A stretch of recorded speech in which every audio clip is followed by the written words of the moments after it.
माझ्या फ्रेंड्स आणि फॅमिलीपैकी खूप जणांनी हा मला प्रश्न खूपदा विचारला आहे आणि कदाचित तो तुमच्यापैकी काही जणांना पण पडला असेल की काय ग, हैदराबादमध्ये आपल्यासारखाच भाजीपाला मिळतो का? कारण मी आहे महाराष्ट्राची आणि आम्ही आता राहतो आहे हैदराबादमध्ये. आज होता इथला आठवडे बाजार. चला तुम्हाला दाखवते मी आज आणलेल्या काही हिरव्या पालेभाज्या. तर ही शेपूची भाजी आहे. मी एक जुडी 5 रुपयाला आणली आणि भाजीची हे बघा किती कवळी भाजी आणि एकदम कमी बांधलेली ही जुडी. आणि ही आहे मेथीची भाजी.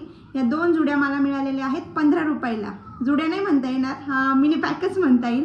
आणि जेव्हा मी लग्न करून पहिल्यांदा इकडे हैदराबादला आली आणि आठवडे बाजारला गेली होती ना, तेव्हा हे बघून मला जरा हसू पण आलं आणि वाईट पण वाटलं.